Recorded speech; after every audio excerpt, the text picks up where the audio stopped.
told them like, I think a week beforehand, before I moved. So that way they didn't have time to talk me out of it. Your first son tells you he's going to be fighting and you are a chartered accountant or a registered nurse. They're going to say, what's wrong with you? My mom and dad didn't believe in what I was going to do because no one from my country had done it yet. And we tried our best to talk him out of it, but he was adamant that that was what he wanted to do. My wife started crying. She woke me up crying before she went to work, and I was like, Mom, chill. She said some words to me that made me realize I can't let them down. As their firstborn, I can't let them down, so. And we made up our mind at that point that, look, win or lose, we have to support this boy. It looks like this is what he wants to do. Found a Muay Thai gym, then 6 weeks later, I had my first fight. And then once I was in the ring and I got that rush, I was hooked. That was it. I think since then, I've just been chasing that dragon. And the Chinese brought me over as a journeyman. Big, tall, black guy. You're in the rural areas of China. You'll get stared at all the time. So they gave me a name, Sure, Hei Long. That means the black dragon. Hello, I am the black dragon. And I just felt like Jackie Chan whenever I fought. One thing, I went 40-0 before I had my first loss. But then losing the next fight, by KO. And do you think you learned something in that fight about not giving into your emotions? And I shouldn't have given into people's opinions of myself. I should have stayed true to me. You built up a lot of hype outside. You built up some hype kickboxing. You built up some hype in MMA, but you built up a lot of internet hype. Yeah. There was a lot of highlight videos made of you, and people were like, oh, look at this guy. Yeah, I took my time, fought around the world, fought different body types, different styles. And then eventually, I think the UFC were like, okay, what do you want? Come on, like, let's go. My first UFC fight, UFC 221, Perth, Australia. I go in there, up. I wasn't the main event, but I stole the show. I guarantee I stole the show.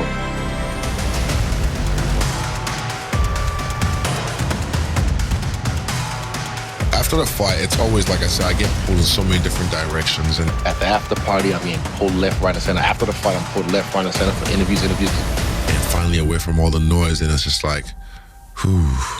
And then got depressed. And I'm just like, what the fuck? What was the feeling? Like, what was bothering you? Why am I sad? There's no reason to be sad. I just made 6 figures. There's no need to be sad. I killed that shit. I'm the man. I'm like, then why am I depressed? You almost feel like you don't belong. Yeah, like I don't belong. I don't deserve this. I think everybody has that. This is something that I can't have happen constantly because it's not healthy. And this is when I started to go to therapy properly and kind of like trying to figure myself out. And what he discovers changes him forever. Everyone on this planet, you, everyone in this room has childhood traumas that they haven't addressed, and you don't realize that because you just bury it. You just deep down in your subconscious is just dug deep. The last Stylebender, I coined that name from the TV series, The Avatar. His destiny, he had to realize he was the Avatar by mastering all the elements. So I was able to raise my feeling of anger and direct it at the right times. And you can do that with sadness, with happiness, same thing with the feeling of fear, honing that fear and using it because it's powerful energies. So you have to find a way to sit down and just access that with yourself. Through therapy is one of the best ways. Those tools that I got from my therapist really helped me just kind of like navigate. So once I learned how powerful that was, I'm always on top of it. He was about to face his greatest challenge yet. A spider emerged from the darkness. The people thought, oh, this is your clone and blah, blah, blah, but it's not. Oh, he's like Silva 2.0, this and that. And I was like, just give it time. Those comparisons will fade away. To prepare himself to face Izzy, the spider asks for the help of the Hand of Stone. And I tried to absolve everything Alex gave me. Anderson Silva. I'm going to Israel Adesanya, Anderson Silva. Understand that. There's a split second in there that I was just like, holy shit. I'm fighting Anderson Silva. That fight was just a beautiful chess match. He still looked good. He still looked like, man, I'm hanging with the future of this division. He's never had someone do to him what he's done to people. I've fanboyed over the guy his whole career, and I've studied him. I knew what he was going to do before he do it.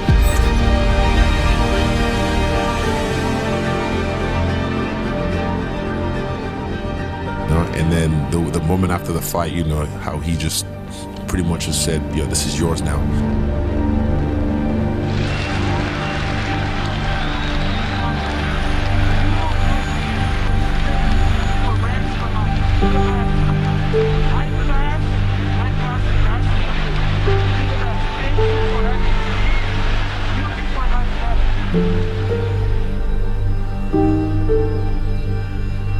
And And it's with the blessing of the Spider that the last style bender takes the UFC by storm.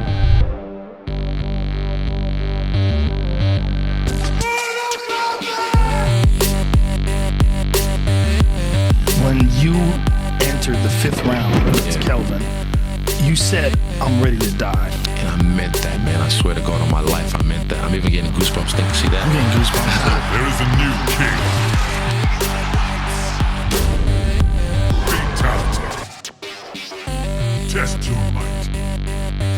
Finish him. Excellent. Well done. Superb.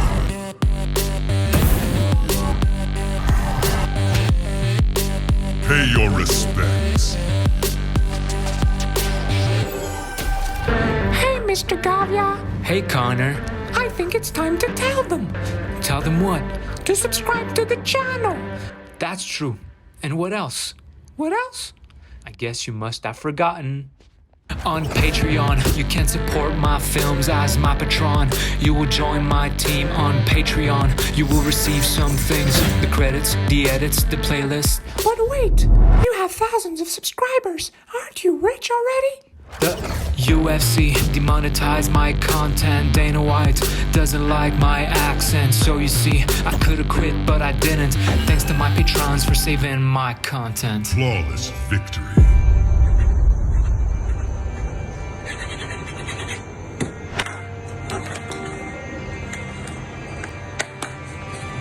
Hello guys, now it's official. UFC, thank you. I'm so happy to be part of the family. Make your way up. I'll f him up. After winning every tournament overseas, the Hand of Stone makes the jump to the UFC.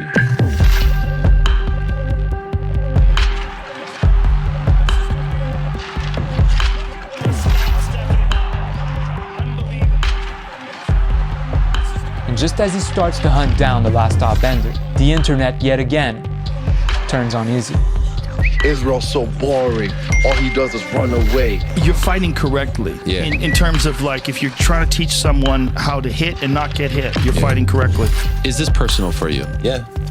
It is. Because this is about me and my legacy. This is about rewriting history, even though it is history. Me rewriting a new path of history and just showing people what I can really do. The Hand of Stone crushes everyone who dares stand in his way.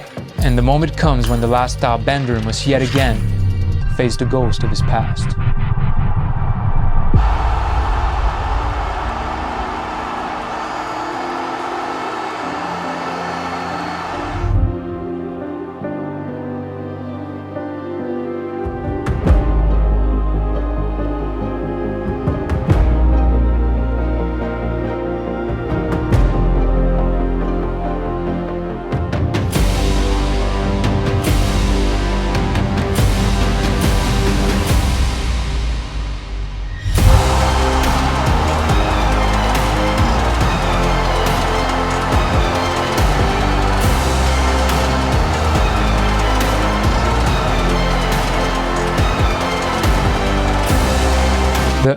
Wait, there's a page missing from my book. I guess we'll have to finish another time. Because I'm convinced that this is not how the story ends.